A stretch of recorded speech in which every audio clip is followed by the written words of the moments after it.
welcome back to the channel. My name is Isaiah, and in this video I'm going to talk about how we have collected $748 so far this week.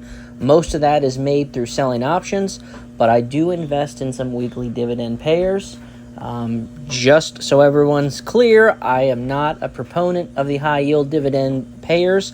You'd be much better to sell your own options, but again, I have those in here for learning experiences. So $748. I'm going to show you my history real quick first. As you can see, look at those rolls, short put rolls, just capturing credit after credit after credit, all that cash flow we've generated. And on the Excel file, I'm going to go over, it has the dividends that were collected. Dividends don't hit the account till Friday. Today is ex-div day, so that's how I know how much is being paid. But again, that does not hit the account until Friday. So let's jump over to our ex-dividend portfolio sheet, and let's jump into also our running total on the last 14 weeks. So give me 1 second. Another Excel file for the week. I said 748. Sorry, misspoke. It's 738. A little bit of a letdown there. That's on me. But yeah, so let's look at our dividends. So ULTY, weekly payer, 34. RDTE, weekly payer, $3.43. YMAG, $7.94. YMAX, $70.93. The big disappointment coming in MRNY. That's a monthly payer. It only pays once a month, and it had a 12% yield. Not a great yield, unfortunately. So that's one that I'm going to sell covered calls on until it gets called away. And if it doesn't get called away ever, then I'm just going to capture the credits that way, because unfortunately the dividend yield on this is just not good. So it's not one that helps the portfolio, and it's, like I said, it's just not enough invested into actually make it worth it. But if I had that money that was in there selling options, it definitely could be generating more capital. So again, I'm not saying dividends are the worst thing, because they are not. But you will make so much more money selling your own options rather than investing into high-yielding funds where they make their money selling options. So they use covered call strategies and things like that to generate capital. And the whole purpose of my channel is to teach you how to do that yourself. So you're not taking the profits off of someone else's profits. You are making your own profit. So like I said, on the week, $738. We only opened one new position. Everything else was just rolling. I've said this before as well. When you roll a position, you are not changing any facet of your contract outside of the time. You're still agreeing to buy or sell that stock. You're still agreeing to buy or sell it at that predetermined price. But the big difference is you are changing your expiration date. So if I have one expiring this Friday, but I don't want to lose that position, or I don't want to buy that position, depending on which side of the option chain I'm playing, I will roll that out to capture more premium. And you can do that for any amount of time. Like I've said before, I have rolled positions for longer than people have been trading. And that's my trading style. It keeps it simple. You do not have to work to find new investments. Rather, you're able to get something you're familiar with, find a stock. For me, these same stocks you probably have seen all year in all these videos. Probably seen the same ones.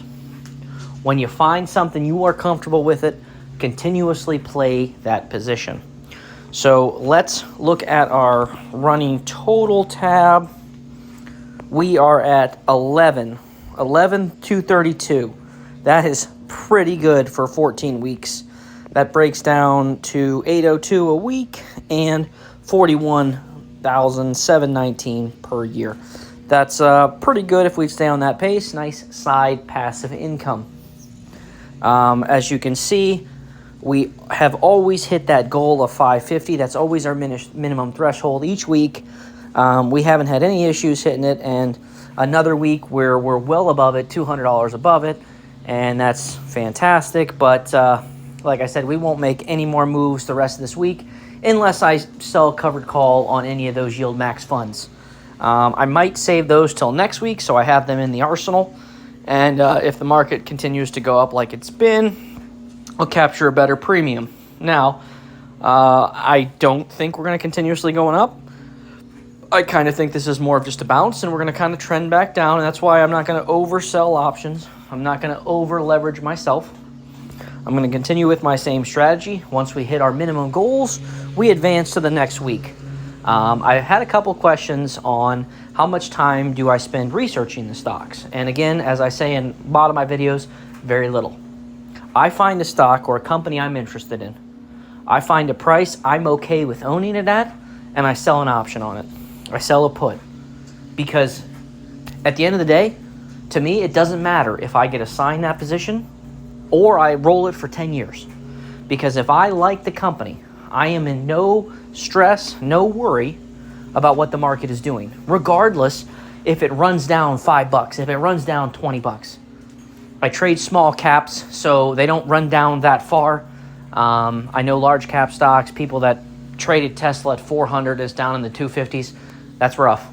But again, I trade small caps, right? Like small growth stocks, companies where I see the upward potential. I sell the option on it. I capture my premium.